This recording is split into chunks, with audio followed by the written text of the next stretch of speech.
Bab 641. Meskipun dia dengan sengaja mendekati Kaisar Naga untuk membalas dendam, setelah menghabiskan waktu bersamanya, dia tampaknya menemukan kembali perasaan jatuh cinta seperti saat dia masih muda. Dia berpikir bahwa pihak lain juga harus mencintainya. Tetapi sekarang, tampaknya itu hanya angan-angannya saja. Cynthia menundukkan kepalanya untuk menyembunyikan kebencian dan kemarahan di matanya. Dia berkata dengan lembut, "Kalau begitu, saya pamit dulu. Saya akan melayani Yang Mulia setelah saya berganti pakaian." Cynthia berbalik dan berjalan ke arah lain. Sueling memperhatikan kepergiannya, matanya berbinar. Ia telah bersiap untuk mencari cara lain untuk mengusir Cynthia. Sekarang, tampaknya Cynthia telah mempermudah segalanya baginya. Ketika Sueling mengikuti Kaisar Naga mengunjungi Helena, Cynthia telah kembali ke kamar tidurnya. Begitu dia memasuki ruangan, dia menyadari seluruh ruangan membeku. Sebelum dia bisa mundur, embun beku dengan cepat menyebar ke pergelangan kakinya dan membekukan seluruh tubuh bagian bawahnya. Cynthia terpaku di tempat, tidak bisa bergerak. Dia menatap Suang Yun yang berdiri di dekat jendela dengan tatapan tidak bersahabat. "Apa yang kau inginkan? Ini istana. Jika aku berteriak, banyak penjaga akan segera menyerbu masuk. Saat itu, kau tidak akan bisa melarikan diri." Suang Yun berdiri dengan tangan disilangkan, matanya yang hijau tua tidak memancarkan kehangatan. "Kalau begitu, silakan berteriak. Mari kita lihat apakah para penjaga itu akan sampai di sini sebelum kau mati."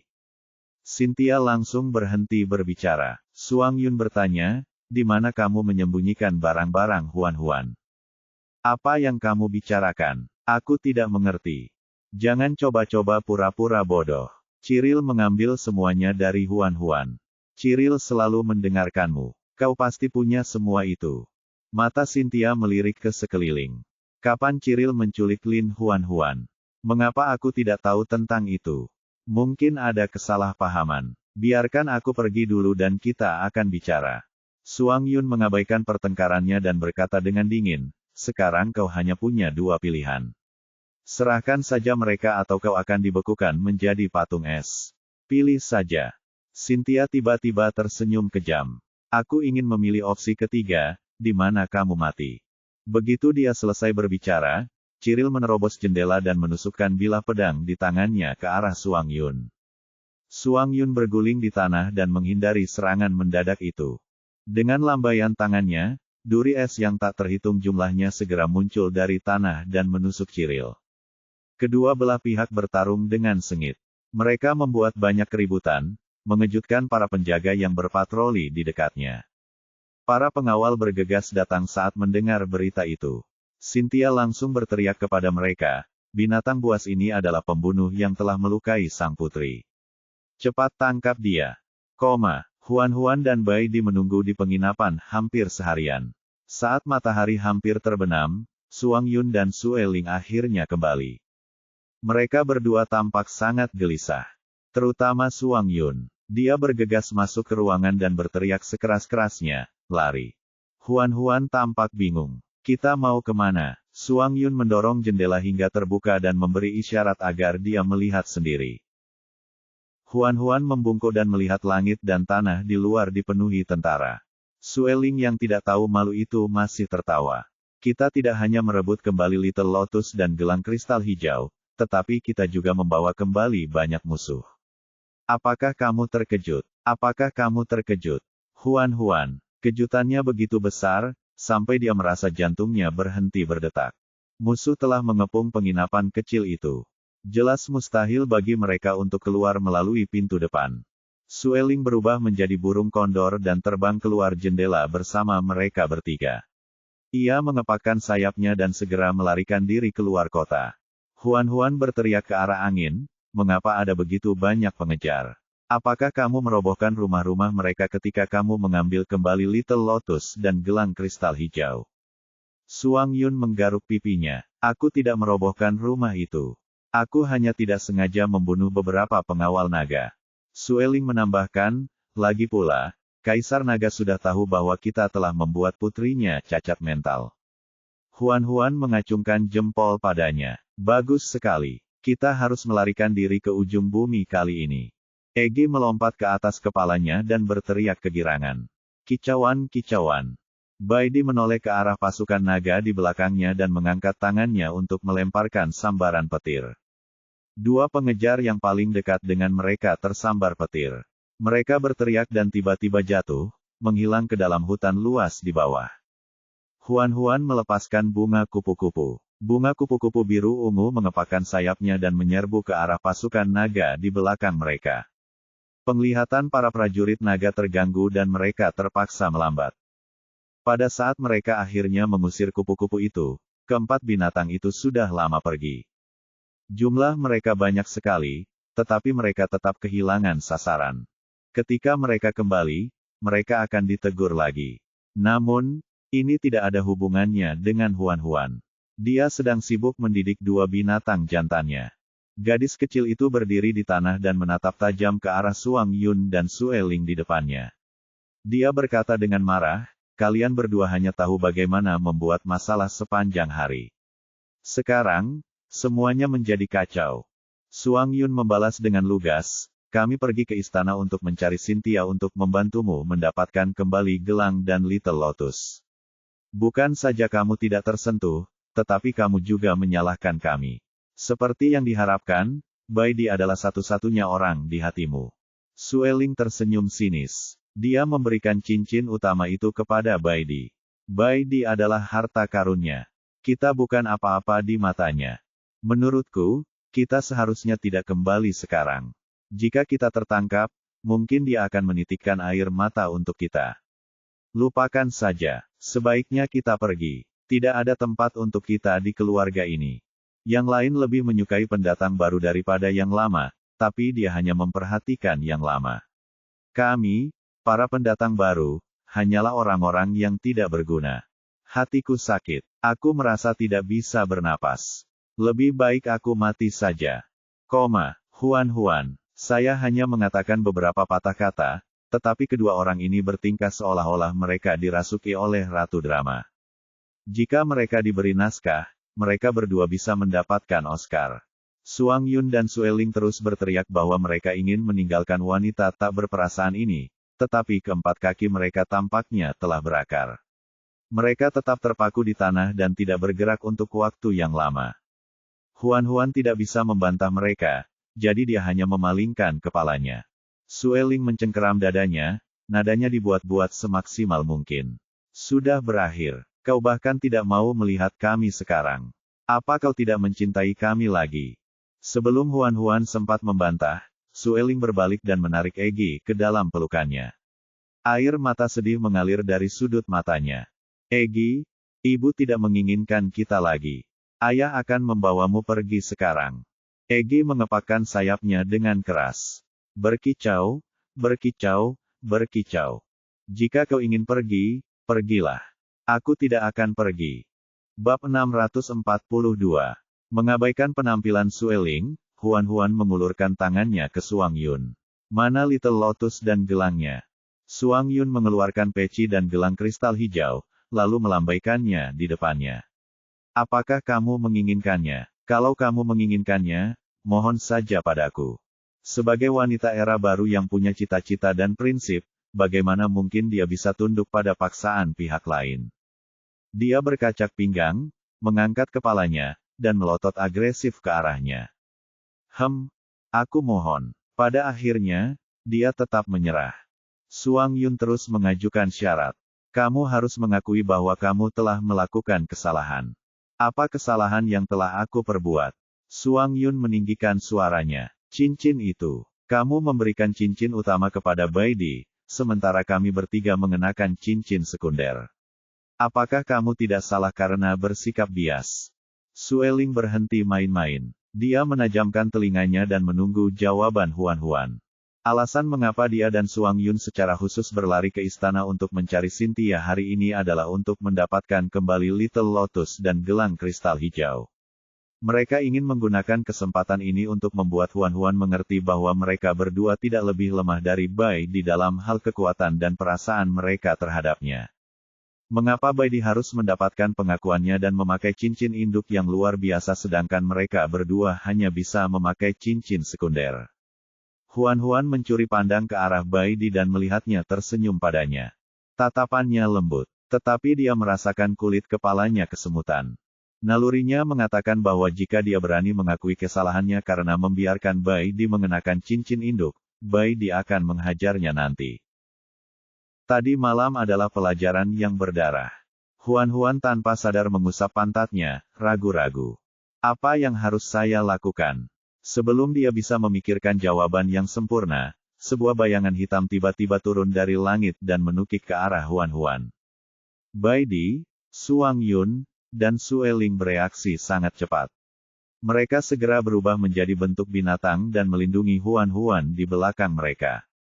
Ketika bayangan hitam itu menerjang di hadapan mereka, mereka melihat dengan jelas bahwa itu adalah Yun Hui yang telah lama mereka cari. Wajahnya tanpa ekspresi, dan ekspresi terkejut Huan tercermin di matanya yang dingin. Karena pihak lain adalah Yun Hui, Bai Di, Suang Yun, dan Sueling untuk sementara menyingkirkan permusuhan mereka dan tidak menyerangnya. Namun, Yun Hui datang dengan niat buruk.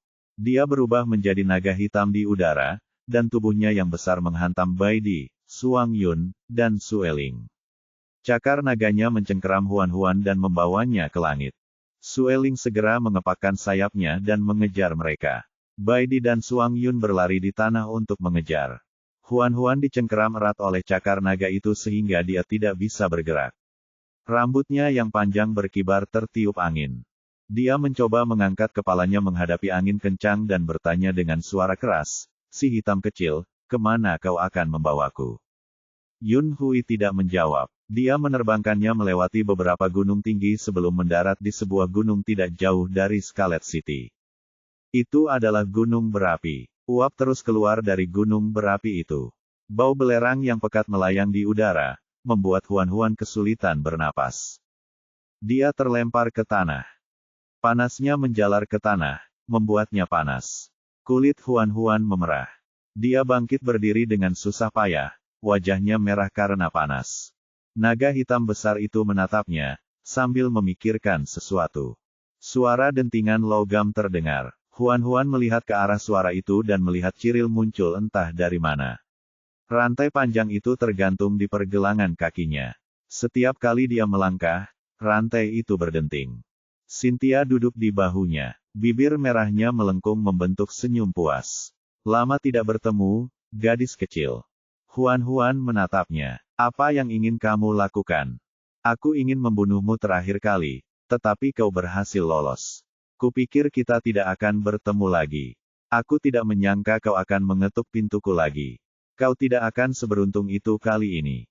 Topi tengkorak dan gelang kristal hijau itu milik Suang Yun. Dia hanya memiliki cincin interspatial. Dia segera mengeluarkan busur panah kecil dan mengarahkannya ke Cynthia. Bai Di dan yang lainnya akan segera tiba. Aku sarankan kamu untuk tidak melakukan sesuatu yang gegabah. Mereka tidak bisa menyelamatkanmu. Cynthia sama sekali tidak peduli dengan senjata di tangannya. Tidak seorang pun di dunia ini yang bisa menyelamatkanmu. Nasibmu sudah ditakdirkan berakhir tragis sejak awal. Huan tidak berkata apa-apa. Jarinya sudah berada di pelatuk. Dia punya sistem. Cynthia tidak bisa membunuhnya. Oleh karena itu, dia tidak merasa takut. Ada kebencian di mata Cynthia. Terkadang, aku benar-benar iri padamu. Kau dicintai banyak orang, dan kau memiliki paras cantik yang dianugerahkan oleh surga dan tubuh yang abadi. Tapi aku tidak punya apa-apa. Keluarga dan kekasihku mengkhianatiku. Aku bahkan harus memakan daging segar untuk mempertahankan wajahku ini. Di akhir perkataannya, dia tiba-tiba tersenyum gembira, matanya dipenuhi rasa puas diri. Tapi itu tidak masalah. Keluargaku sudah mati, dan kekasihku akan segera mendapat balasannya. Mengenai wajahmu, itu akan menjadi milikku. Huan tidak dapat menahan diri untuk tidak membalas. Itu urusanmu jika kau ingin membalas dendam. Mengapa menyeretku bersamamu? Aku tidak menyeretmu ke dalam masalah ini. Ada yang ingin kau mati. Kata-kata Cynthia muncul begitu saja. Huan tertegun sejenak sebelum tanpa sadar bertanya, siapa yang menginginkan hidupku? Set, kata Cynthia misterius sambil mengangkat jari telunjuknya ke bibir merahnya. Jangan sebut nama tuan itu. Kalau kau membangunkannya, dia akan marah besar. Huan merasa dia tampak seperti orang gila. Siapa yang kamu bicarakan? Itu rahasia. Aku tidak bisa memberitahumu. Hari sudah larut, jadi mari kita akhiri obrolan ringan kita di sini. Cynthia tiba-tiba mengakhiri topik pembicaraan dan mengangkat dagunya ke arah Yun Hui. Bunuh dia. Naga hitam segera mengangkat cakarnya dan menginjak Huan. Huan berguling di tanah dan menghindari cakar naga itu. Dia bangkit dan berlari. Naga hitam itu mengepakkan sayapnya dan mengejarnya. Dalam kepanikannya, Huan semakin dekat ke gunung berapi itu. Ketika naga hitam itu menerkamnya lagi, dia begitu ketakutan hingga dia terpeleset dan jatuh. Dia hampir jatuh ke dalam kawah yang tingginya puluhan meter dan penuh lava mendidih. Kehidupan tuan rumah dalam bahaya. Sistem sedang mengaktifkan program pemindahan darurat. Sistem sedang menghitung mundur. 3, 2, 1. Kesalahan kode terdeteksi. Program gagal dimulai. Huan ingin memukul sistem itu ketika dia mendengar ini. Pada saat kritis, dia meraih sebuah batu yang menonjol dari tepi gunung berapi. Batu itu panas, dan dalam sekejap mata, telapak tangannya terbakar. Dia segera mengambil pisau tulang dari tempatnya dan menusukkannya ke celah batu. Dia melepaskan permukaan yang panas itu dan menggenggam pisau tulang itu erat-erat dengan kedua tangan. Huan melihat ke bawah. Ada kolam magma yang sangat besar di bawahnya. Magma merah menggelembung dan berdegup. Kalau dia jatuh, pasti badannya melepuh sampai tidak ada tulangnya yang tersisa. Bab 643. Huan tergantung di dinding batu. Dia menggertakkan giginya dan memanggil sistem dengan suara gemetar, "Bocah kecil, mengapa program pemindahan darurat gagal? Kau tidak bisa memberiku masalah yang fatal di saat kritis ini. Ada yang salah dengan suara si bocah nakal." Kata-katanya terputus-putus. Aku sedang memperbaikinya. Bertahanlah." Huan ingin menangis. "Aku juga ingin bertahan, tapi pisau tulang ini mungkin tidak bisa." Karena berat badannya, pisau tulang itu mulai meluncur ke bawah celah batu. Si kecil berkata, "Ada sesuatu yang salah dengan tempat ini. Aku akan menghubungi sang nabi." Sebelum dia bisa menyelesaikannya, suaranya berhenti. Huan memanggil nama si kecil beberapa kali, tetapi tidak ada jawaban. Naga hitam itu mengepakkan sayapnya dan terbang ke langit. Ia berhenti di udara dan melihat Huan tergantung di dinding batu. Huan mengangkat kepalanya dengan susah payah. "Little Black, apakah kamu benar-benar tidak peduli dengan hubungan kita di masa lalu?" Naga hitam itu tidak mengatakan apapun. Perintah Cynthia datang dari belakang. "Ketiga binatang buas itu akan segera tiba. Cepatlah dan hadapi dia." Naga hitam itu membungkuk dan bergegas turun. Dia berhenti di depannya dan mengangkat tangannya untuk meraih pisau tulang di tangannya. Tampaknya dia berencana untuk mencabut pisau tulangnya dan membuatnya kehilangan dukungan sehingga dia akan jatuh ke kolam magma. Huan begitu cemas hingga matanya memerah dan air mata mengalir di wajahnya. "Little Black, aku sudah lama mencarimu. Aku mengejarmu dari benua fajar hingga benua naga rahasia. Tidak apa-apa jika aku mati di tangan orang lain, tetapi aku benar-benar tidak bisa menerima keinginanmu untuk membunuhku." Naga hitam itu berhenti dan menatapnya, sambil memikirkan sesuatu. Matanya berkaca-kaca. "Maukah kau pulang bersamaku? Berhentilah membantu orang jahat. Cynthia bukanlah orang baik." Naga hitam itu tampaknya tidak mendengarnya. Tatapannya tertuju pada pipinya. Dia mengangkat jarinya dan mengusapkan ke pipinya, menyeka air matanya. Dia menjulurkan ujung lidahnya dan menjilati air mata di ujung jarinya. Rasanya asin dan pahit. Rasanya tidak enak. Pada saat yang sama, dia merasa seperti sedang bermimpi. Naga hitam itu merasa seolah-olah dikuasai oleh sesuatu. Ia ingin mencicipi rasa asin itu lagi. Di bawah tatapan terkejut Huan, naga hitam itu menundukkan kepalanya dan dengan lembut menjilati wajahnya, menghapus semua air mata di pipinya. Setelah menelan air mata itu, beberapa kenangan yang terpecah-pecah menghampirinya. Matanya sedikit berbinar, dan seolah-olah ada cahaya keemasan gelap yang mengalir melalui matanya. Huan merasa malu dengan jilatannya, tetapi dia tidak bisa menolak. Dia hanya bisa melotot padanya dengan wajah merah. Apa yang kamu lakukan? Naga hitam itu memiringkan kepalanya ke arahnya seolah sedang memikirkan sesuatu yang penting. Suara Cynthia terdengar dari atas. Kau belum berurusan dengannya. Perkataan Cynthia mengingatkan Huan-Huan bahwa hidupnya sedang dipertaruhkan. Rasa malu yang baru saja dirasakannya menghilang.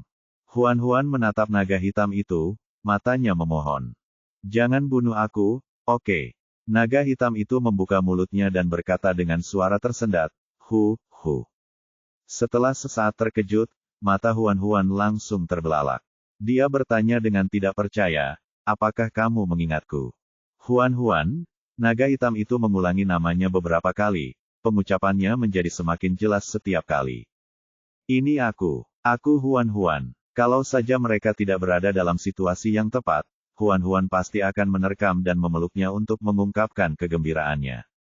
Cynthia menunggu lama, tetapi naga hitam itu tidak keluar. Dia tidak puas dan mengangkat tangannya untuk menepuk kepala Cyril. Pergi dan lihat apa yang sedang dilakukannya. Jika dia tidak mendengarkan, jangan bersikap sok tahu dan beri dia pelajaran. Baiklah. Cyril menurunkannya ke tanah. Ia melangkah mendekati mulut gunung berapi itu. Dia mencondongkan tubuh dan melihat ke bawah, tepat pada waktunya untuk melihat Huan-Huan naik ke punggung naga hitam itu. Kalian. Sebelum Cyril bisa menyelesaikan ucapannya, Huan-Huan menunjuk ke arahnya dan berteriak, pukul dia. Naga hitam itu membuka mulutnya dan menyemburkan napas naga. Awan besar napas naga hitam tiba-tiba menyembur keluar. Cyril dengan cepat menghindar, tetapi terlambat. Separuh tubuhnya meleleh oleh napas sang naga hingga hanya tulang-tulangnya yang tersisa. Pada saat yang sama, ia merintih kesakitan. Naga hitam membawa Huan-Huan ke langit. Cynthia melihat Cyril terhuyung dan jatuh. Dia langsung berteriak kesakitan, tidak. Dia berlari mendekat dan meraih lengan Cyril yang sehat, mencoba membantunya berdiri. Sayangnya, itu tidak ada gunanya. Cyril terlalu terluka untuk berdiri. Ia menatap Cynthia di depannya dan mencoba berbicara padanya. Saat ia membuka mulutnya, darah merah mengalir keluar. Tidak, Cyril, jangan mati. Cynthia melingkarkan lengannya di leher Cyril. Aku mohon padamu, jangan tinggalkan aku. Cyril membuka mulutnya yang berdarah dan berkata dengan suara serak, makan aku dan hiduplah. Kamu membutuhkan daging dan darah untuk hidup, sementara aku ditakdirkan untuk mati di sini. Kalau begitu, makanlah aku. Aku bersedia menjadi makananmu dan menjadi satu denganmu. Cynthia hampir menjadi gila. Dialah yang menyelamatkan Cyril dari para pedagang budak saat itu dan memotong rantai di kakinya. Cyril selalu berada di sisinya sejak saat itu. Seperti robot, dia dengan setia mengikuti setiap perintahnya. Baik membunuh maupun melakukan pembakaran, dia tidak pernah ragu. Awalnya, Cynthia hanya memperlakukannya sebagai budak yang bisa ia kendalikan sesuka hatinya. Tetapi setelah bertahun-tahun, dia sudah terbiasa dengan kehadirannya. Bahkan dia tidak bisa menjelaskan bagaimana perasaannya terhadap Cyril. Yang dia tahu hanyalah jika dia pergi. Dialah satu-satunya yang tersisa di dunia ini. Akhirnya, Cyril menutup matanya dan meninggal di pelukannya dengan cara yang tragis. Rantai yang melingkari kakinya tak dapat lagi mengekang kebebasannya, namun ia berkeras mempertahankannya, tak rela melepasnya dan membuangnya. Sama seperti bagaimana dia melindungi Cynthia selama bertahun-tahun. Cynthia menangis sejadi-jadinya. Huan-Huan berdiri di punggung naga hitam itu dan melihat ke bawah melihat pemandangan ini. Dia menghela napas, tetapi hatinya tidak melunak sama sekali. Baginya, Cynthia adalah musuh yang ingin membunuhnya. Huan-Huan tidak cukup suci untuk memaafkan musuh-musuhnya. Huan-Huan berkata perlahan, karena Cynthia tidak sanggup berpisah dengan Cyril, suruh dia menemaninya dalam perjalanan. Perut naga hitam itu naik turun. Ia membuka mulutnya dan menyemburkan awan besar napas hitam ke arah Cynthia.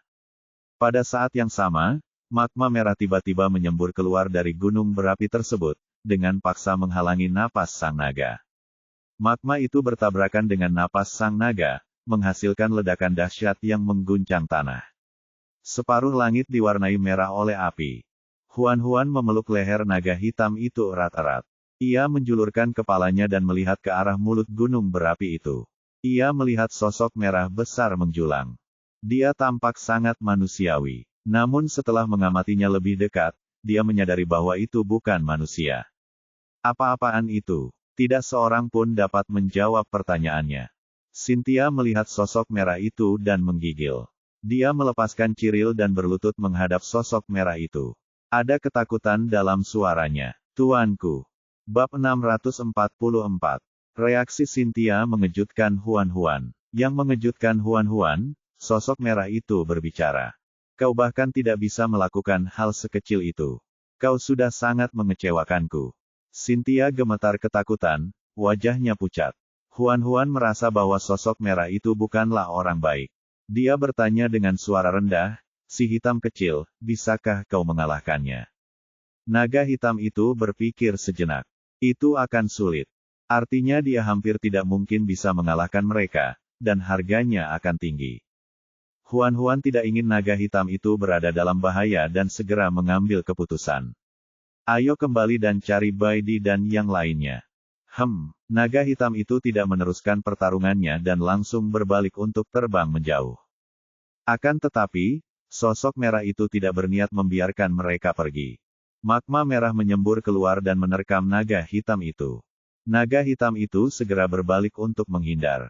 Ekornya secara tidak sengaja menyapu magma, dan magma itu terbakar hingga hangus. Magma itu tampaknya memiliki pikirannya sendiri.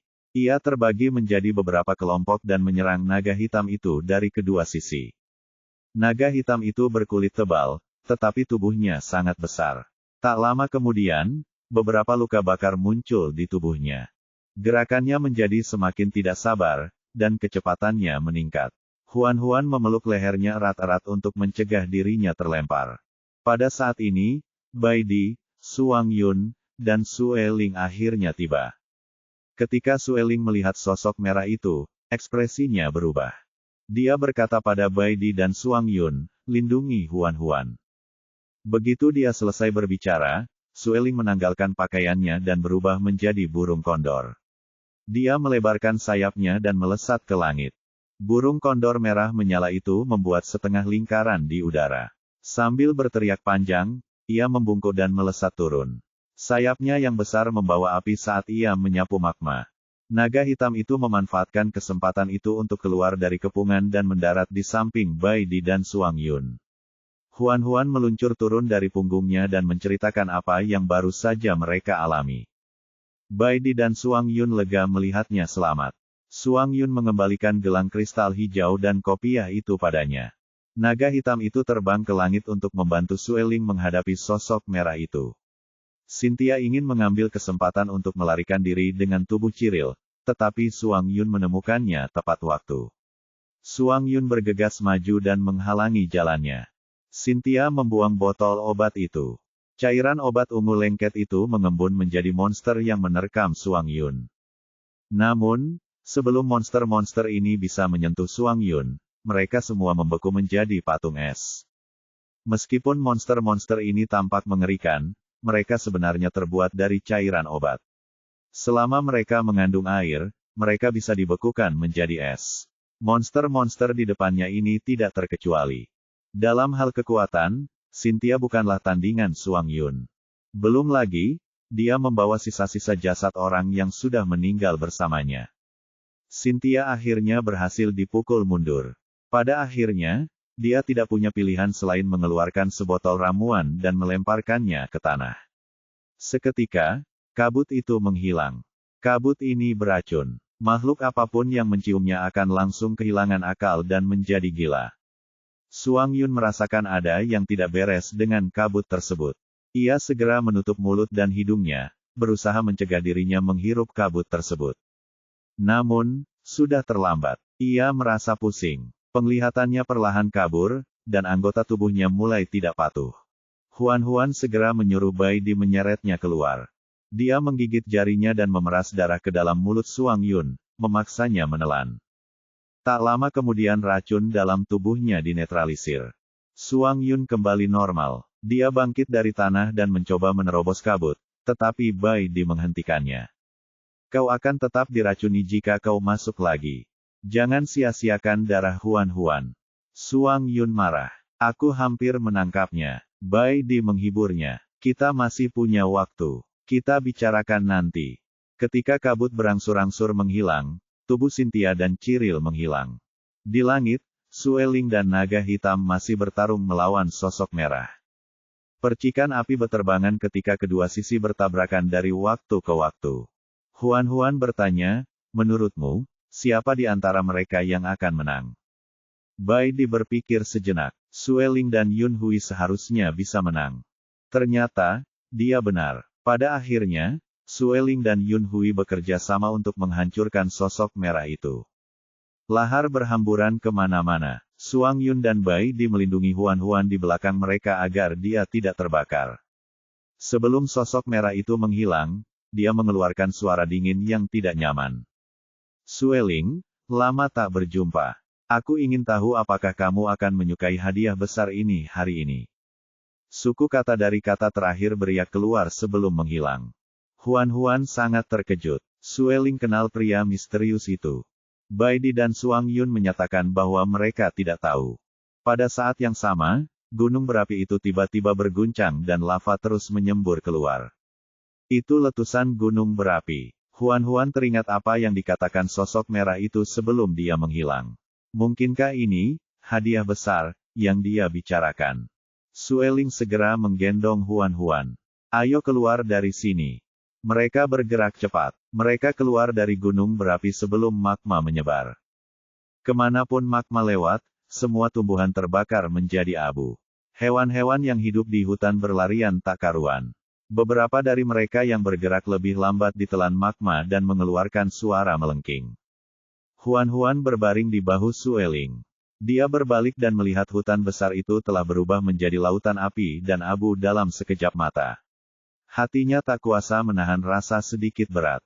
Dia tidak dapat menahan diri untuk bertanya, Sueling, siapa dia? Pertanyaan itu muncul entah dari mana, tetapi Sueling masih mengerti siapa yang sedang dibicarakannya. Namanya Ziyan. Hanya itu saja yang dikatakan Sueling. Huan diam-diam mengulangi kata-kata itu 2 kali. Ziyan. Mereka melarikan diri cukup lama hingga mereka yakin magma telah berhenti menyebar. Kemudian, mereka berhenti dan beristirahat di tepi danau. Ada lembah di sekelilingnya. Itu tempat yang bagus untuk bersembunyi. Huan menanggalkan pakaiannya dan membasahi dirinya di danau yang dingin. Ia mendesah puas. Sangat nyaman. Suang Yun merobek rok kulit dari pinggangnya dan melompat ke danau, menyebabkan cipratan tinggi. Dia menyelinap dan memeluk Huan. Ayo mandi bersama. Huan mengambil air dan menyiramkan ke wajahnya. Siapa yang mau mandi denganmu?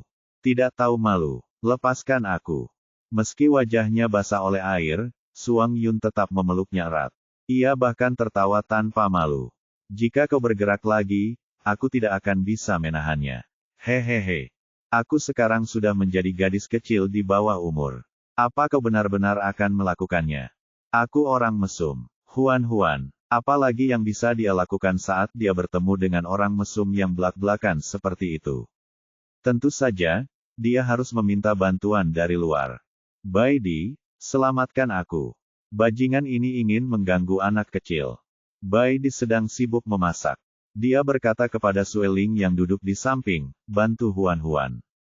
Tanpa diduga, Sueling, yang biasanya suka ikut bersenang-senang, tampak tidak tertarik saat ini. Aku tidak mau pergi. Bai Di merasakan kejanggalan yang dialaminya dan meluangkan waktu untuk menatapnya. Ada apa? Sueling tidak mengatakan apapun. Apakah kamu sedang memikirkan Ziyan? Bab 645. Sueling terdiam sejenak sebelum berkata dengan santai, dulu dia berteman denganku. Kemudian, dia menempuh jalan yang jahat, jadi aku menangkap dan mengurungnya. Apa yang kita lihat tadi adalah salah satu klonnya. Jika itu adalah tubuh utamanya, beberapa dari kita mungkin tidak akan bisa lolos tanpa cedera. Bai Di berpikir sejenak. Dia akan membalas dendam padamu. Sepertinya begitu. Jika Anda dapat menangkapnya sekali, Anda dapat menangkapnya lagi. Situasi saat itu berbeda dengan sekarang. Saat itu, Sueling terdiam sejenak dan mengerutkan kening. Raut wajah muram yang jarang terlihat di wajahnya yang tampan. Aku tidak tahu harus berkata apa. Bagaimanapun, aku tidak bisa bersikap setakut dulu. Bagaimanapun, aku adalah binatang jantan yang berkeluarga. Huan telah naik ke darat. Dia kebetulan mendengar kata-kata terakhir Sueling. Dia segera mencondongkan tubuhnya dan berkata, kamu memang berbeda dari dulu. Dulu, kamu berjuang sendirian. Sekarang kamu memiliki seluruh keluarga kami untuk membantumu. Kamu pasti akan menang. Sueling mencubit wajahnya yang halus. Kau bahkan tidak tahu apa yang sedang terjadi dan kau bilang kita bisa menang, dasar pembohong kecil. Pemimpin besar, Kakek Mao, pernah berkata bahwa ketika semua orang mengumpulkan kayu bakar, api akan membesar. Persatuan adalah kekuatan. Jika seluruh keluarga kita bekerja sama, tidak ada rintangan yang tidak dapat kita atasi. Huan mengepalkan tangannya, wajahnya dipenuhi semangat juang. Baidi mengangkatnya dari lehernya dan meletakkannya di dekat api seolah-olah dia adalah seekor anak ayam. Sambil mengeringkan rambutnya, dia berkata, rambutmu masih basah. Apa kamu tidak tahu cara mengeringkannya terlebih dahulu? Bagaimana kalau kamu masuk angin? Huan duduk patuh dan membiarkan Baidi menyeka rambutnya. Namun, meski begitu, dia tidak lupa menendang lutut Sueling. Ingat apa yang baru saja kukatakan. Itu semua adalah kata-kata bijak. Di masa depan, saat anak-anak kita tumbuh dewasa, kata-kata bijak ini dapat diwariskan kepada mereka dan anak cucu mereka. Memikirkannya saja membuatku sedikit bersemangat. Suang Yun menghampirinya dan duduk di sampingnya. Ia bergumam, bicara soal anak dan cucu, mungkin saat kita pulang nanti, Big Budi dan yang lainnya sudah menemukan pasangan dan melahirkan anak. Tidak, jawab Huan tegas. Mengapa? Aku tidak bisa memastikan tentang anak-anak lainnya, tapi aku yakin tentang Big Budi. Dengan kekuatan pukulannya, tidak banyak binatang jantan seusianya yang bisa mengalahkannya. Berbicara tentang ini, Huan merasa sedih. Putrinya yang baik telah diajarkan menjadi wanita pemberani. Namun, Big Budi bersikeras bahwa calon pasangannya harus mengalahkannya terlebih dahulu. Huan merasa masih ada jalan panjang sebelum Big Budi bisa memulai sebuah keluarga. Kicauan, Egi mengepakkan sayapnya dan terbang ke pelukan Huan. Huan membelai bulu-bulu halus putri bungsunya. Jangan seperti kakak perempuanmu di masa depan. Kamu harus menjadi gadis yang penurut dan manis. Jadilah gadis kecil yang manis dan perhatian untuk ibumu. Kicauan. Saat menyebut nama putrinya yang berharga, suasana hati Sueling membaik. Dia mengulurkan tangan dan menyentuh Egi. Putriku pasti gadis paling manis di dunia. Suang Yun tidak senang. Big Budi juga lucu. Big Budi sudah tumbuh dewasa. Dia tidak semanis Egi. Omong kosong. Big Budi selalu imut. Kedua ayah konyol itu berdiskusi sengit tentang putri siapa yang paling lucu. Baidi, yang tidak memiliki anak perempuan, tidak ikut berdiskusi. Dia berbicara kepada Yun Hui sambil menambahkan bumbu ke dalam panci. Yun Hui belum sepenuhnya pulih ingatannya. Dia hanya ingat beberapa hal tentang Huan. Dia masih belum mengenal Baidi, jadi Baidilah yang paling banyak berbicara. Yun Hui hanya mendengarkan dengan diam. Huan membungkuk dan bertanya, Little Black, apakah kamu ingat apa yang terjadi setelah kamu dibawa pergi oleh Cynthia? Ketika Yun Hui melihatnya datang, matanya bersinar dengan cahaya keemasan gelap. Aku ingat. Kalau begitu, ceritakan padaku. Oleh karena itu, Yun Hui menceritakan pengalamannya. Nada bicaranya tenang, dan kata-katanya sangat acuh tak acuh. Tidak ada emosi sama sekali di dalamnya. Namun Huan masih mendengarkan dengan penuh semangat. Ternyata setelah Cynthia membawa Yun Hui pergi, dia menjadi linglung. Dia tidak bisa memikirkan apapun dan bahkan tidak tahu siapa dirinya. Dia akan melakukan apapun yang diminta Cynthia. Dia berubah menjadi naga hitam dan terbang ke benua naga rahasia bersama Cynthia dan Ciril. Alasan mengapa Cynthia mencoba segala cara untuk membawa Yun Hui pergi terutama adalah untuk terbang menyeberangi lautan. Kalau tidak, dengan kemampuannya dan Ciril, mustahil bagi mereka untuk menyeberangi lautan dan mencapai benua naga rahasia. Setelah tiba di benua naga rahasia, Cynthia mencoba yang terbaik untuk merayu Kaisar Naga dan tentu saja menjadi kekasihnya. Mendengar ini, Huan tidak dapat menahan diri untuk bertanya, mengapa Cynthia bersikeras menjadi kekasih Kaisar Naga? Bukankah dia datang ke benua naga rahasia untuk membalas dendam pada pria yang tidak berperasaan? Naga hitam memberikan jawaban yang mengejutkannya. Kaisar Naga adalah orang yang tidak berperasaan dari masa lalu. Huan, setelah menyortir alur ceritanya, itu akan menjadi melodrama standar pukul 8. Baidi bertanya dengan santai, Cynthia sengaja mendekati Kaisar Naga untuk membalas dendam padanya. Yun Hui pertama kali melirik Huan. Melihat rasa ingin tahu di matanya, dia menjawab, awalnya memang begitu. Awalnya, Huan mengalihkan pandangannya dan bertanya dengan ragu, apakah dia berubah pikiran kemudian. Kali ini, Yun Hui berpikir lama sebelum menemukan kata-kata yang tepat. Dia tampaknya telah menyalakan kembali api cintanya dengan Kaisar Naga. Huan mendecak lidahnya. Dulu, dia sangat terluka dan terus berteriak ingin membalas dendam. Tidak mudah baginya untuk menemukan pria yang tidak berperasaan itu, tetapi dia jatuh cinta lagi padanya. Wanita itu mudah sekali berhati lembut, kata si kecil berat tiba-tiba. Huan berseru, kau kembali. Suaranya menarik perhatian Baidi dan Yun Hui. Bahkan Sueling dan Suang Yun menatapnya seolah bertanya-tanya dengan siapa dia berbicara. Huan berdiri. Aku akan pergi ke danau untuk mencuci buah-buahan. Setelah itu, dia buru-buru berdiri dan pergi ke danau. Danau itu tidak jauh, Baidi dan yang lainnya dapat melihat gerakannya dan tidak perlu khawatir akan keselamatannya. Huan berjongkok di tepi danau dan bertanya dengan lembut, bocah kecil, apa yang terjadi padamu sebelumnya? Kenapa kau tiba-tiba menghilang? Ada yang salah dengan gunung berapi itu. Ada sesuatu yang kuat tersembunyi di sana. Lokasi itu menggangguku, dan aku tidak akan bisa beraktivitas seperti biasa. Huan berpikir sejenak. Apakah ini ada hubungannya dengan Xian? Aku tidak tahu. Aku sudah menceritakan hal ini kepada Nabi. Mungkin dia tahu apa yang sedang terjadi. Tak jauh dari situ, Baidi memanggilnya, memberitahunya bahwa sudah waktunya makan. Huan berhenti berbicara dengan si kecil nakal. Makan siang hari ini adalah ikan panggang. Ikan itu ditangkap dari danau di dekat mereka. Ikan itu segar, ditambah dengan masakan Baidi, aromanya sangat lezat. Huan menggigit ikan itu 2 kali dan menyadari bahwa Yun Hui sedang menatapnya. Mengapa kamu menatapku? Bab 646. Yun Hui bertanya dalam hatinya, dengan siapa kamu berbicara tadi? Begitu pertanyaan ini diajukan, Baidi, Suang Yun, dan Sueling menghentikan apa yang sedang mereka lakukan. Mereka memasang telinga mereka serentak dan menunggu Huan menjawab.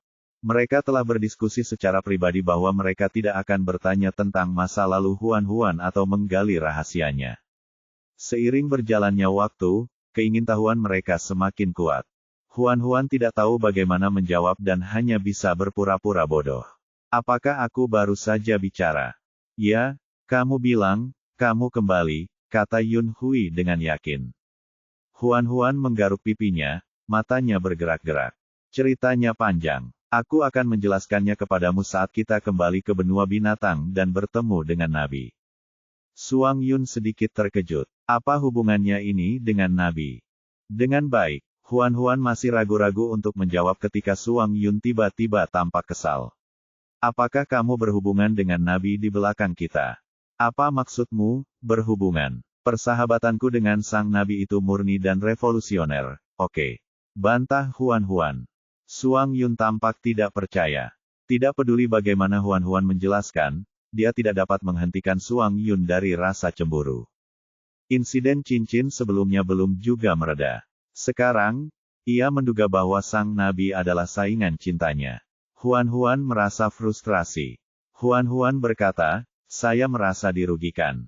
Si kecil berkata, pria tampan sepertiku mudah sekali menarik hati wanita bersuami sepertimu.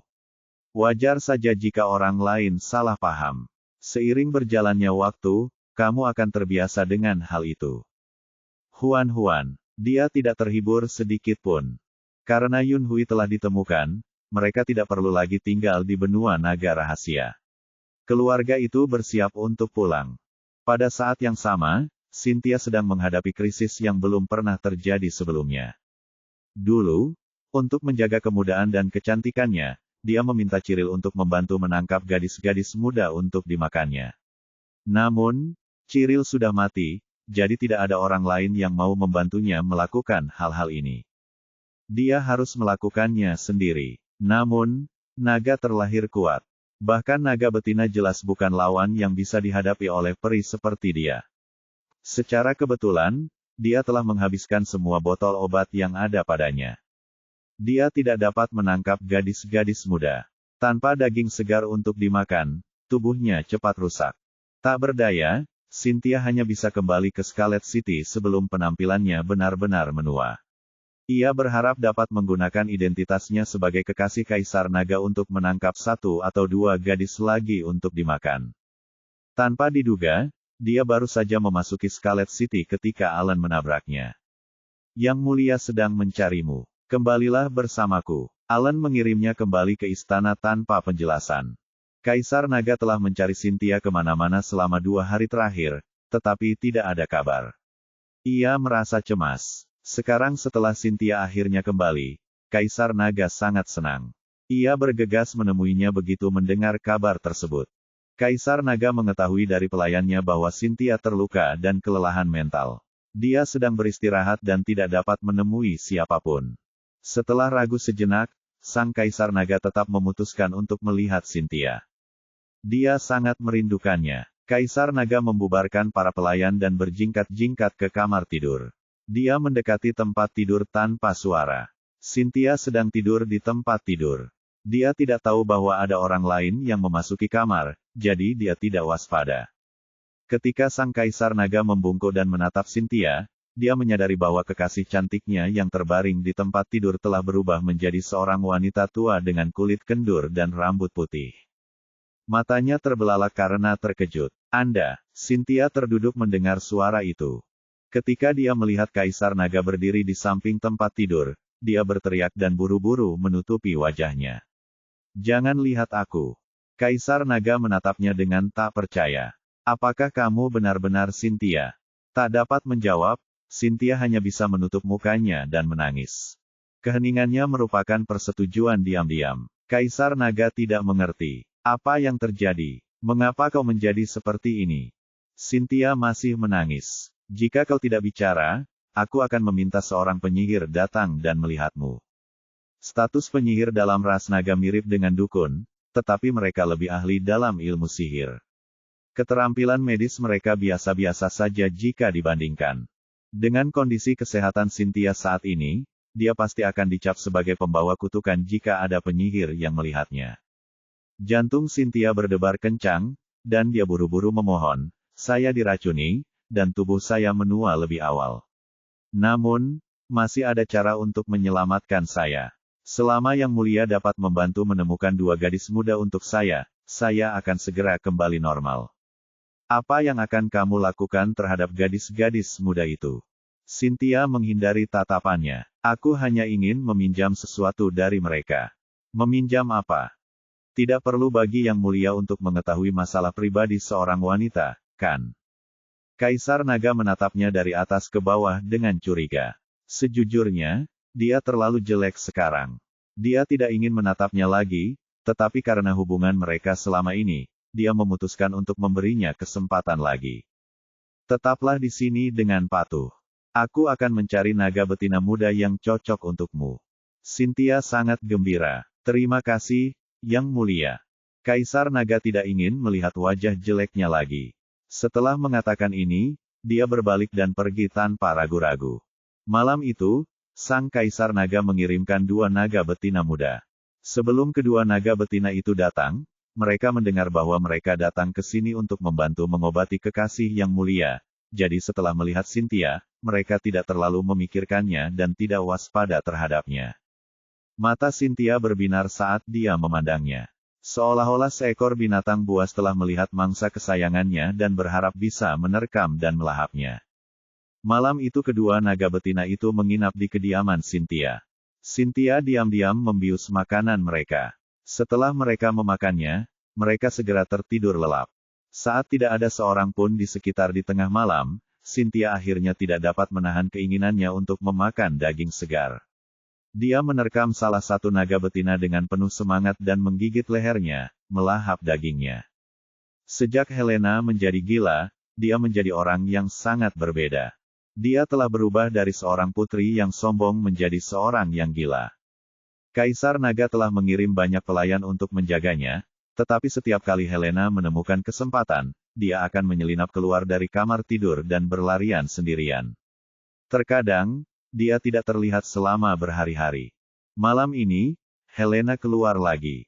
Dia berkeliaran di sekitar istana seperti hantu dan tanpa sadar tiba di kediaman Cynthia. Helena mungkin tidak berpikir jernih, tetapi indera penciumannya masih tajam. Dia mencium bau darah. Helena yang kebingungan mengikuti bau darah dan diam-diam mendorong pintu hingga terbuka. Ia melihat Cynthia berbaring di atas seekor naga betina, menggerogoti daging naga itu. Pupil mata Helena mengerut saat dia berteriak ngeri, "Ah!" Teriakan itu tak hanya membuat Cynthia yang tengah makan dengan lahap, tetapi juga membuat para penjaga yang tengah berpatroli di area itu terkejut. Bab 647. Ketika para penjaga bergegas masuk ke ruangan, Cynthia sudah lari. Yang ada hanya darah di tanah dan sisa-sisa naga betina. Tentu saja bukan masalah kecil bagi naga betina untuk dibunuh di istana. Allen segera memerintahkan seseorang untuk menyegel istana dan melaporkan masalah ini kepada Kaisar Naga. Kemudian, ia secara pribadi memimpin para penjaga untuk menyelidiki seluruh istana. Mereka akhirnya menemukan Cynthia, berlumuran darah, di dekat gerbang istana. Dia ditangkap dan dijatuhi hukuman mati. Cynthia berteriak, "Biarkan aku bertemu Alex. Ada sesuatu yang ingin kukatakan padanya secara langsung." Alex adalah nama asli sang Kaisar Naga. Tidak banyak orang yang tahu tentangnya. Tetapi Allen adalah satu dari sedikit yang tahu. Tatapannya sangat dingin. Yang Mulia tidak ingin bertemu denganmu. Dia memerintahkanku untuk mengeksekusimu dengan hukuman mati setelah menangkapmu. Mendengar itu, Cynthia langsung terduduk lemas. Keputusasaan tampak di wajahnya yang sudah kembali cantik. Keputusasaan itu bukan karena kematiannya yang semakin dekat, tetapi karena ditinggalkan oleh orang yang sama lagi. Dia mencintainya, sejak dia masih muda sampai sekarang ketika dia sudah tua. Sayangnya, dia tidak mencintainya. Hal yang paling menyedihkan di dunia adalah ketika perasaan seseorang tidak terbalas. Ketika berita eksekusi Cynthia menyebar ke seluruh benua naga rahasia, keluarga Huan-Huan telah tiba di Vanilla Bay. Mereka memutuskan untuk beristirahat di sini malam ini dan berangkat besok pagi. Doro menyambut mereka kembali dan secara khusus mentraktir mereka dengan makanan dan anggur di restoran kecil. Pemilik restoran kecil ini masih bersemangat seperti sebelumnya, tetapi wajahnya tampak jauh lebih pucat. Kematian putranya pasti sangat memukulnya. Untungnya, dia masih bersemangat. Itu karena gadis kecilnya telah kembali. Sue, buat 2 gelas anggur lagi. Ya, Yusue berjalan mendekat sambil membawa 2 gelas anggur merah spesial dan menaruhnya di meja makan. Ia tersenyum manis. Aku khusus membuatkan ini untukmu. Semoga kau menyukainya. Pada saat itu, Huan-Huan kembali ke wujud manusianya. Ia mengambil gelas anggurnya dan menyesapnya sedikit. Lumayan. Jika kamu suka, tolong beri aku tip. Yusue mengulurkan tangannya yang indah. Huan-Huan segera meletakkan gelas anggurnya dan berkata dengan sangat serius, meskipun anggurmu rasanya enak, tapi tetap saja tidak sebagus anggur saudaramu. Kamu harus bekerja lebih keras. Saat kemampuanmu melampaui kemampuan saudaramu, aku akan memberimu hadiah. Kamu bohong. Kamu akan pergi besok. Huan-Huan berbohong dengan gigi terkatup. Mungkin kita akan datang lagi di masa mendatang. Yusue cemberut. Setelah bicara begitu banyak, kau tidak mau memberiku tip. Huan-Huan menatap ke langit dan pura-pura tidak mendengar apapun. Yusue mencibir padanya. Pelit. Kamu akan menjadi iblis di masa depan. Huan-Huan menyentuh wajahnya dengan bangga. Bahkan jika aku menjadi iblis, aku akan tetap menjadi iblis cantik yang lebih cantik darimu. Anda Sue, walaupun dia ingin membantah, dia harus mengakui bahwa kecantikan Huan-Huan sempurna. Jika aku besar nanti, aku pasti akan terlihat lebih baik darimu. Huan tersenyum. Semoga sukses. Aku percaya padamu. Senyumnya membuatnya tampak lebih baik. Yusue merasa benar-benar rendah diri. Dia menyerbu pergi bagaikan ayam jantan yang kalah. Doro menyesap anggurnya dan mendesah pelan. Suer adalah anak yang baik. Jika ibu dan saudara laki-lakinya ada di surga dan melihatnya seperti ini, mereka pasti akan sangat lega. Huan menatap sosok Yusue yang sibuk tak jauh darinya dan tak dapat menahan diri untuk memikirkan Big Goody. Semakin lama ia meninggalkan benua binatang, semakin ia merindukan keluarganya.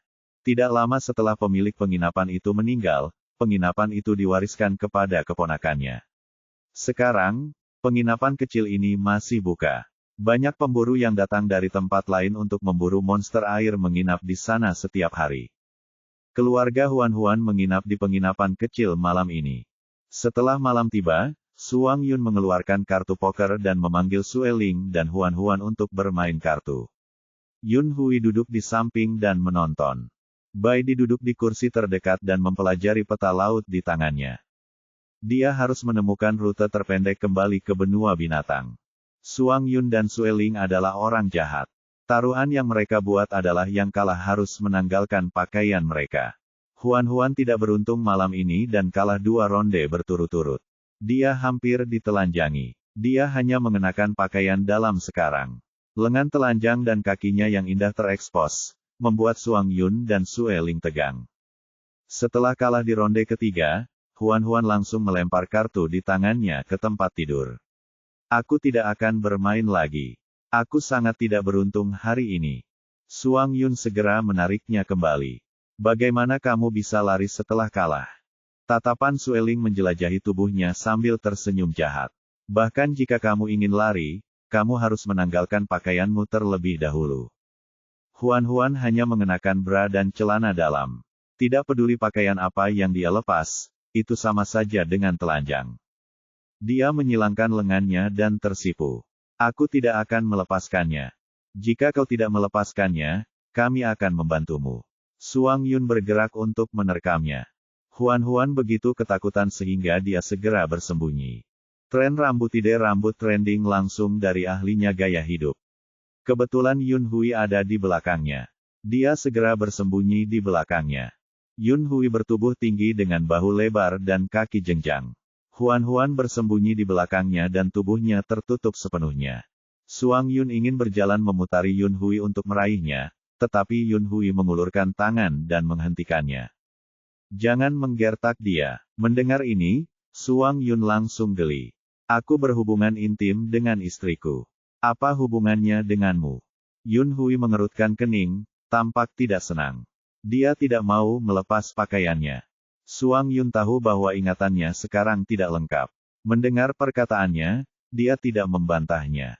Sebaliknya, dia dengan sengaja bertanya, jika dia menolak untuk melepaskannya, apakah kamu akan melepaskan pakaianmu atas namanya? Suang Yun hanya bercanda. Dia tidak menyangka Yun Hui menganggapnya serius. Dia mengangkat tangannya untuk melepaskan mantelnya, memperlihatkan dadanya yang indah. Aku akan melepasnya. Jangan ganggu dia. Suang Yun ingin Huan menanggalkan pakaiannya karena ia ingin memanfaatkan kesempatan itu. Sekarang, Huan bersembunyi. Jika Yun Hui yang menanggalkan pakaiannya, Suang Yun pasti tidak akan bisa memanfaatkan Huan. Pada saat yang sama, mata Suang Yun akan perih. Sial, Suang Yun sangat tertekan. Lebih buruknya lagi, naga hitam ini memiliki tubuh yang bagus. Huan tersipu saat melihatnya. Mungkinkah dia menyukai Yun Hui? Saat memikirkan hal ini, Suang Yun langsung merasakan bahaya. Dia menunjuk Yun Hui dan berkata, cepat pakai bajumu. Yun Hui tidak bergerak. Di rumah ini, hanya Huan yang bisa memerintahnya. Sue Ling meletakkan kartu poker yang sudah dikocok di depannya dan menatap Yun Hui. Karena kamu sudah menanggalkan pakaianmu, bermainlah 2 ronde dengan kami. Yang kalah tidak perlu menanggalkan pakaiannya. Mereka hanya perlu minum air. Suang Yun sangat tidak puas. Bukankah minum air terlalu mudah? Sue Ling mengeluarkan ember kayu. Yang kalah harus minum seember air, dan mereka tidak boleh pergi ke toilet setelah itu. Mata Suang Yun berbinar. Bagus sekali. Huan, apakah kamu masih di bawah umur? Seberapa kekanak-kanakan kamu? Bab 648. Di bawah tatapan jijiknya, Suang Yun, Sueling, dan Yun Hui terus bermain kartu. Karena ini adalah pertama kalinya dia bermain, Yun Hui tidak terbiasa dengan permainan tersebut. Yun Hui kalah telak di ronde pertama. Dia menghabiskan seluruh ember air itu sendirian. Suang Yun tersenyum bangga. Dia bahkan dengan sengaja berkata kepada Huan, orang ini keras kepala dan sangat bodoh. Jangan biarkan dia merayu kamu di masa depan. Pada akhirnya, Suang Yun kalah 3 ronde berturut-turut. Dia mendapat balasannya secepat kilat. Suang Yun meminum 3 ember besar air dengan ekspresi muram. Huan merasa kembung hanya dengan menonton dari samping. Suang Yun kalah di ronde kelima lagi. Sebenarnya, berdasarkan keterampilan dan pengalaman mereka dalam bermain kartu, Suang Yun dan Sueling lebih baik daripada Yun Hui, tetapi keberuntungannya sangat luar biasa. Setiap kartu yang disentuhnya sangat bagus. Ia mengandalkan keberuntungannya yang luar biasa untuk menang lagi dan lagi, mendorong Suang Yun ke singgasana kegagalan. Suang Yun tidak punya pilihan lain selain mengambil ember kayu itu lagi dan meminum ember air keempat sekaligus. Dia meletakkan ember kosong itu dan bersendawa. Huan tidak dapat menahan diri untuk bertanya, apakah kamu masih bisa melakukannya? Selama itu adalah binatang jantan, dia tidak akan tahan jika ada orang yang mempertanyakan kemampuannya, terutama karena orang yang bertanya itu adalah istrinya. Sekalipun dia tidak bisa, dia harus mengatakan ya. Suang Yun menggoyangkan otot dadanya. Jangan khawatir, aku kuat. Huan, dia terlalu bodoh sehingga dia tidak dapat menatap langsung ke arahnya. Ketiganya terus bermain kartu. Yun Hui memiliki kartu bagus lainnya. Dia melirik Huan, lalu melemparkan ekspresi yang mengatakan, kalian berdua saja. Kartu Sueling biasa saja, tetapi dia licik. Dia sangat pandai menebak pikiran lawannya. Bahkan jika dia tidak bisa menang, dia tidak akan kalah. Di sisi lain, Suang Yun tahu bahwa istrinya sedang memperhatikannya. Meskipun dia tahu bahwa dia akan kalah, dia tetap bersiap dan bergegas maju. Dalam kata-katanya, sekalipun ia kalah, ia harus kalah dengan gemilang. Huan memang yakin. Ketika mereka sedang bermain kartu, tiba-tiba terdengar ketukan di pintu. Baidi meletakkan peta laut dan bangkit untuk membuka pintu. Dia mendapati pemilik penginapan berdiri di luar. Apa yang bisa saya bantu? Seorang tamu sedang mencari Anda di bawah. Baidi bingung. Siapa dia? Saya tidak tahu. Tamu itu hanya mengatakan dia ingin bertemu dengan Anda. Baidi berbalik untuk memberitahu Huan, lalu mengikuti pemilik penginapan ke bawah.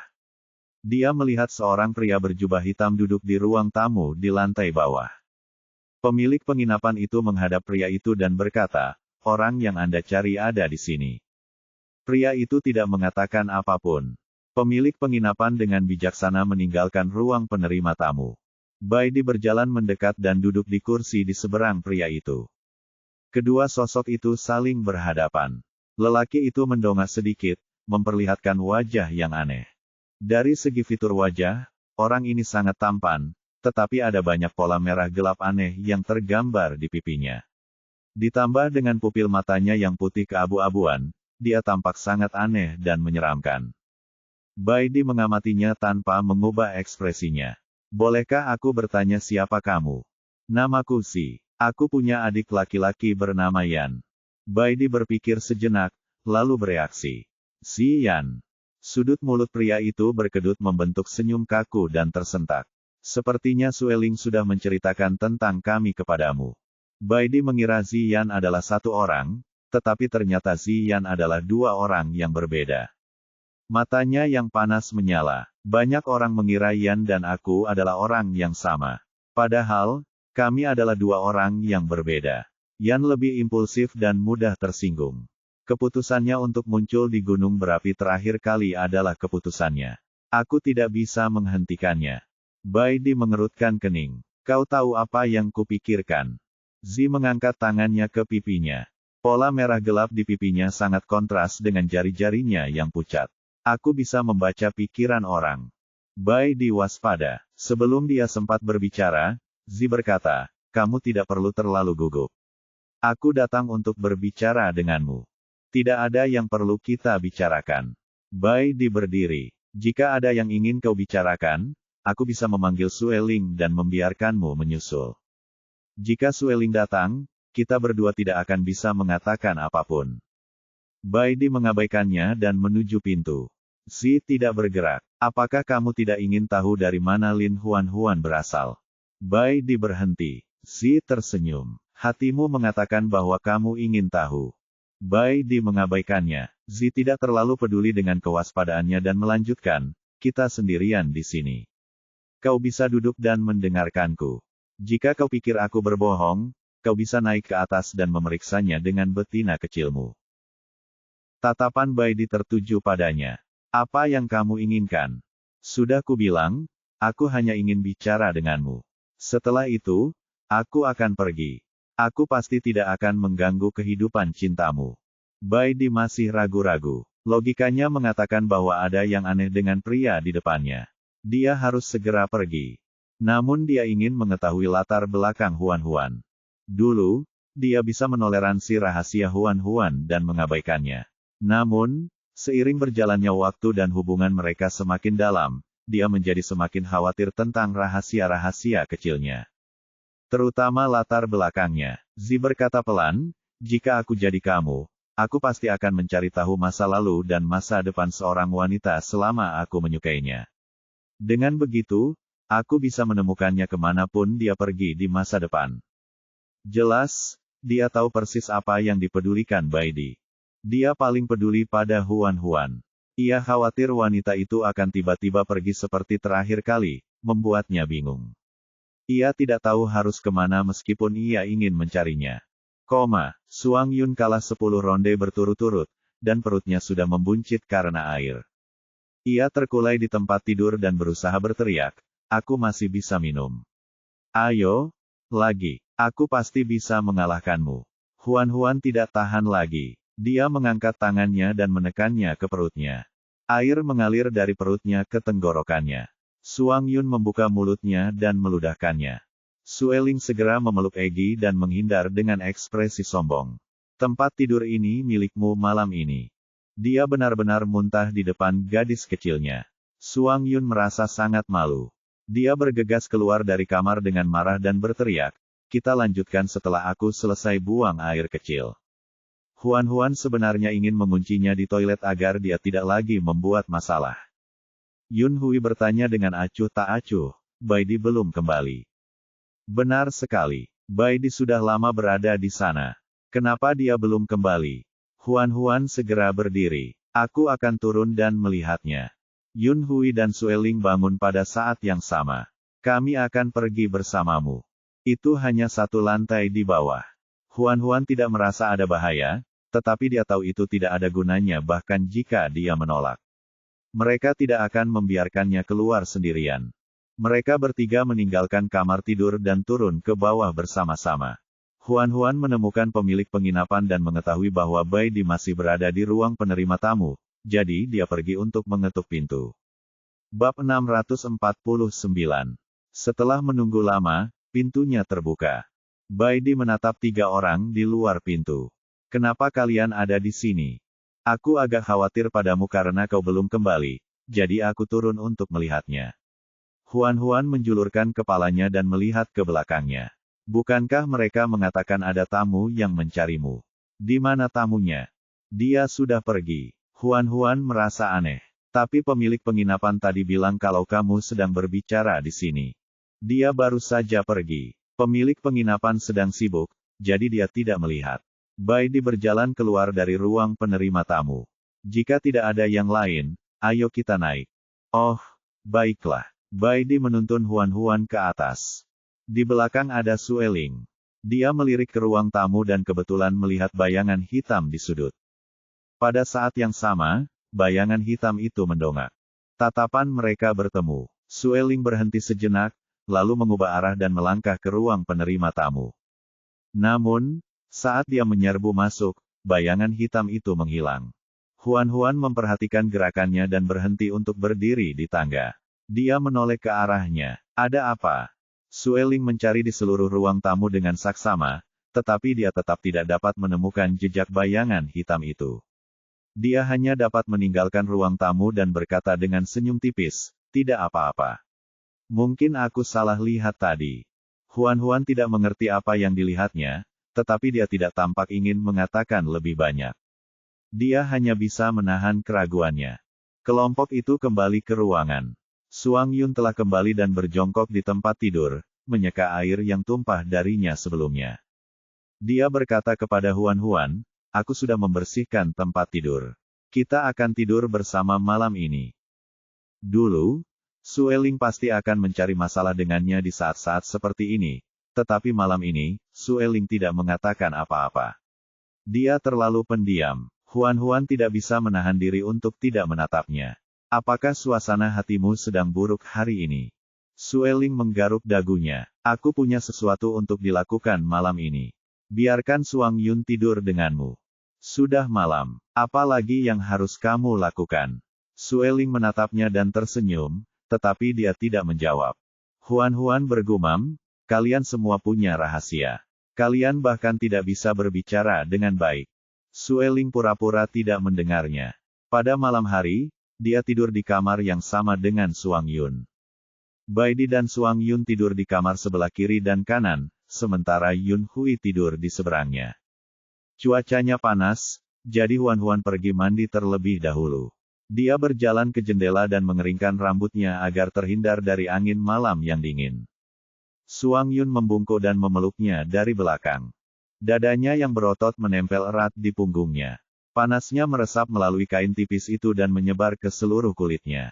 Tanpa sadar dia tersipu. "Aku masih mengeringkan rambutku. Lepaskan aku." Suang Yun membenamkan kepalanya di leher wanita itu. "Aku akan membersihkannya untukmu." Huan ingin menolak, tapi Suang Yun tidak memberinya kesempatan. Dia mengambil sapu tangan katun dari tangannya, membungkus rambut panjangnya dengan itu, dan menggosoknya sedikit demi sedikit. Ketika rambutnya hampir kering, dia dengan santai melemparkan sapu tangan itu ke samping dan membuka mulutnya untuk menggigit lehernya. Huan mengerutkan kening. "Bersikaplah lembut. Itu menyakitkan." Saat Suang Yun menciumnya, dia berkata samar-samar, "Kamu cantik dan lembut. Kamu terlihat sangat lezat. Aku sudah lama ingin menggigitmu." Dia mengelus punggung bawahnya. Bentuk mengejutkan di bagian bawah tubuhnya membuat kulit kepala Huan geli. Dia meraih jari-jarinya dan berkata dengan gugup, "Bagaimana kalau kita kembali tidur dulu?" "Tidak, mari kita lakukan di sini malam ini. Di depannya ada jendela. Meskipun sudah larut malam dan hampir tidak ada pejalan kaki di jalan di lantai bawah, jika seseorang tiba-tiba lewat, mereka dapat melihatnya dan Suang Yun selama mereka melihat ke atas." Memikirkan kejadian itu saja membuat Huan malu hingga dia ingin mencari lubang untuk bersembunyi. Dia menggeliat, berusaha melepaskan diri dari belenggu Suang Yun. "Ayo pergi ke tempat lain. Aku tidak mau di sini." Tidak peduli seberapa keras dia memohon, Suang Yun tidak melepaskannya. Malam itu sangat berantakan. Setelah itu, sudah lewat tengah malam. Huan kelelahan. Dia berbaring di tempat tidur, tidak bisa bergerak. Rambut panjangnya yang acak-acakan terurai, membuat tanda-tanda samar di punggungnya tampak semakin cantik. Sebagai perbandingan, Suang Yun bagaikan iblis yang baru saja mendapatkan makanan. Seluruh tubuhnya dipenuhi dengan kekuatan. Dia sama sekali tidak merasa lelah. Wajahnya berseri-seri. Kalau saja Huan tidak dapat menahannya lagi, dia pasti dapat melumpuhkannya selama 300 ronde lagi. Untungnya, dia masih tahu bagaimana memanjakan istrinya. Melihat penampilan Huan yang lemah, dia nyaris tidak bisa menahan pikirannya yang gelisah dan segera turun ke bawah untuk merebus air. Dia membawa air panas kembali ke dalam kamar dan dengan hati-hati menyeka tubuhnya dengan sapu tangan katun yang basah. Saat dia menyeka, dia tidak bisa menahan perasaan sedikit gelisah.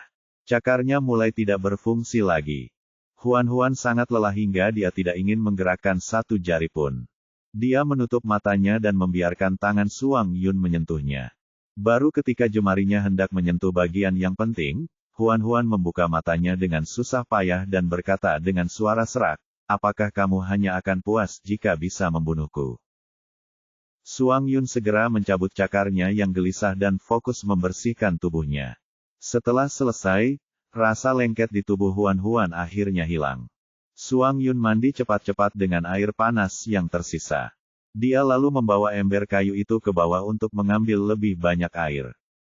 Huan Huan tidak tahan lagi. Sebelum Suang Yun kembali, dia memejamkan mata dan segera tertidur. Adapun kapan Suang Yun kembali, dia tidak tahu. Keesokan paginya, ketika Huan Huan bangun, dia merasa pusing dan tidak nyaman. Daerah di sekitarnya kosong. Suang Yun tidak terlihat di manapun. Bocah kecil, apakah kamu bersenang-senang tadi malam? Nada suaranya terdengar seperti gosip. Huan Huan berusaha keras untuk berdiri dan menjambak rambutnya. Aku tidak senang, katanya lemah. Aku kelelahan. Aku merasa hampa. Anda perlu minum tonik ginjal. Huan Huan mengerutkan bibirnya. Mengapa seorang wanita mau minum itu? Suang Yun seharusnya meminumnya. Apakah menurutmu Suang Yun membutuhkannya mengingat apa yang dilakukannya tadi malam? Lin Huan Huan memikirkannya dengan serius. Suang Yun sudah penuh energi. Jika dia minum tonik, dia tidak akan bisa bertahan hidup lagi. Memikirkannya saja sudah mengerikan. Dia benar-benar tidak membutuhkannya. Huan Huan duduk di tempat tidur beberapa saat. Ia ingin turun dari tempat tidur, tetapi ia tidak bisa menggerakkan kakinya. Ia hanya bisa jatuh terlentang di bawah selimut lagi. Tak lama kemudian, Suang Yun mendorong pintu dan masuk. Dia melihat gadis kecil itu meringkuk di balik selimut dan tak kuasa menahan diri untuk menundukkan kepalanya dan mencium wajahnya yang memerah. Apa yang ingin kamu makan? Aku akan membuatnya untukmu. Huan Huan yang sudah mengantuk segera terbangun.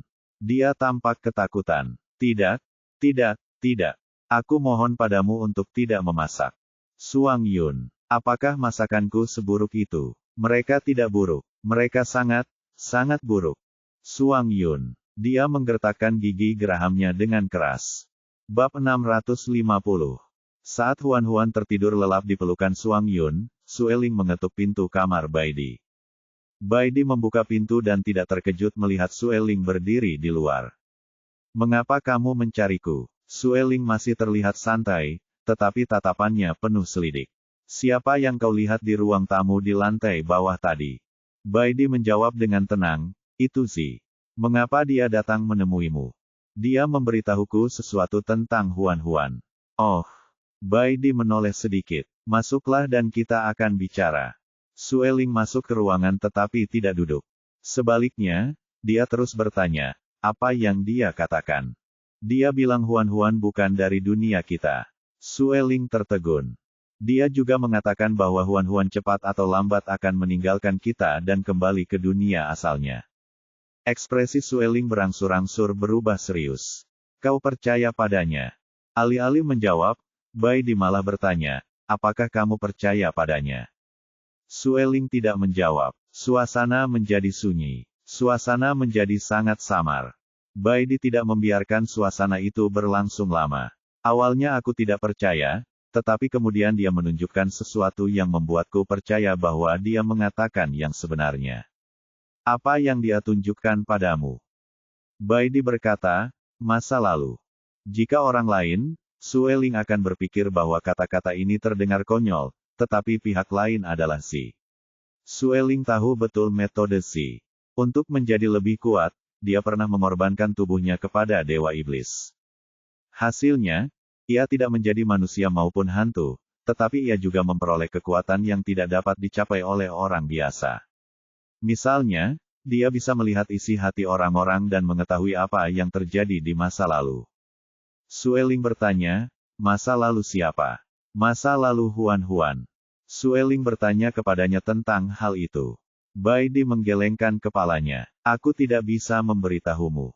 Sebagai imbalannya karena bisa melihat masa lalu, dia berjanji kepada Zi untuk tidak mengungkapkan apa yang dilihatnya kepada siapapun, termasuk orang yang paling dicintainya. Meskipun Sueling tidak tahu apa yang dilihat Baidi, dari reaksinya, itu pasti bukan masa lalu yang cerah dan indah. Sueling berkata dengan suara pelan, kau tidak bisa hanya mendengarkan satu orang. Dia sedang merencanakan sesuatu dan berinisiatif untuk menunjukkan masa lalu Huan kepadamu. Kemungkinan besar dia ingin menjebakmu. Kau harus waspada. Aku sarankan kau bertanya langsung pada Huan dan meminta konfirmasi padanya untuk melihat apakah masa lalu yang dia tunjukkan kepadamu itu benar. Itu adalah cara yang paling langsung, tetapi Bai Di menggelengkan kepalanya. Kita tidak bisa bertanya padanya. Mengapa? Ada beberapa hal yang bahkan dia tidak tahu. Aku siap untuk meminta konfirmasi langsung kepada Sang Nabi saat kita kembali ke benua binatang. Dia mungkin bisa membantuku menjawab keraguanku. Bai Di terlihat sangat tenang, seolah-olah dia tidak tersihir. Tetapi karena beberapa alasan, Sueling merasa gelisah. Nalurinya mengatakan bahwa masalah ini tidak sesederhana kelihatannya. Pasti ada rencana tersembunyi lainnya. Huan berpikir bahwa dia pasti tidak akan bisa bangun keesokan harinya. Tetapi sebenarnya, dia telah meremehkan kemampuan penyembuhan diri tubuhnya. Itu hanya tidur siang, tetapi semua jejak di tubuhnya telah hilang. Dia mengangkat selimut dan bangkit dari tempat tidur. Dia menyadari bahwa pinggangnya tidak lagi sakit, dan kakinya tidak lagi sakit. Dia bahkan tidak perlu terengah-engah saat naik ke lantai 5. Suang Yun masuk sambil membawa sarapan. Ketika melihat penampilannya yang energik, matanya berbinar. Dia bertanya dengan penuh semangat, apakah kamu sudah pulih? Kalau begitu, bisakah kita lanjutkan malam ini?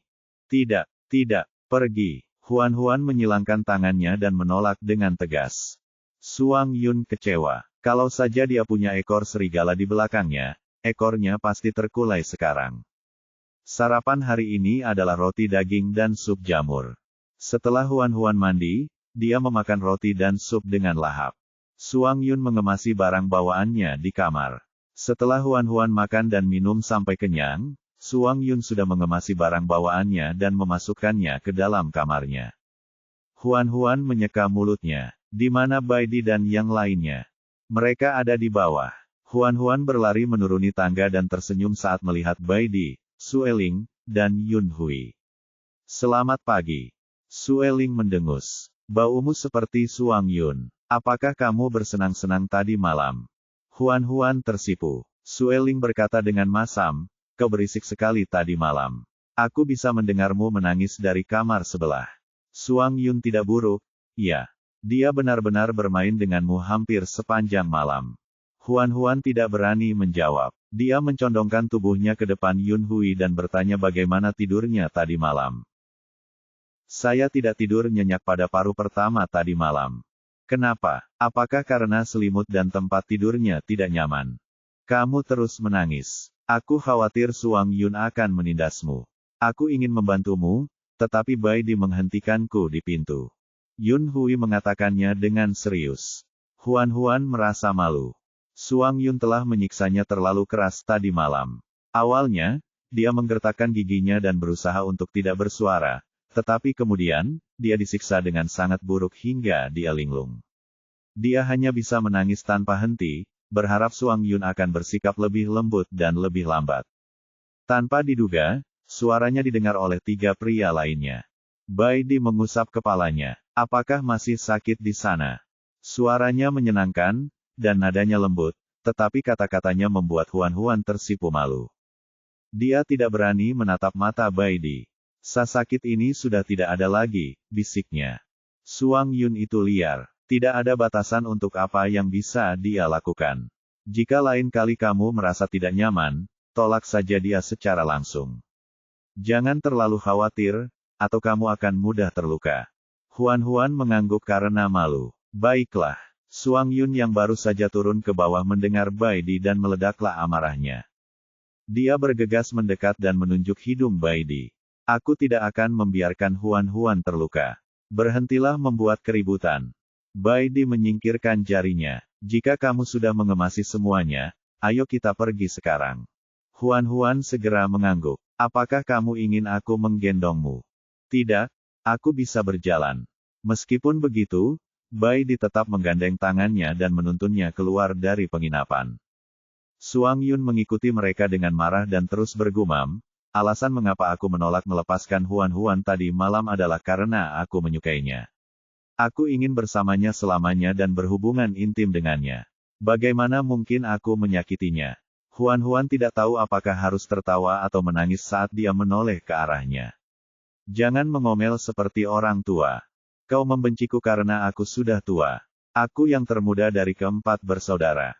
Berbicara tentang usia, Sueling melambat dan berjalan di bagian paling akhir. Meski begitu, Suang Yun segera memanggil namanya. Sueling adalah yang tertua. Jika kamu membenci orang tua, kamu seharusnya membencinya lebih dari dia. Sueling, apaan nih? Saya sebenarnya tertembak saat sedang berbaring.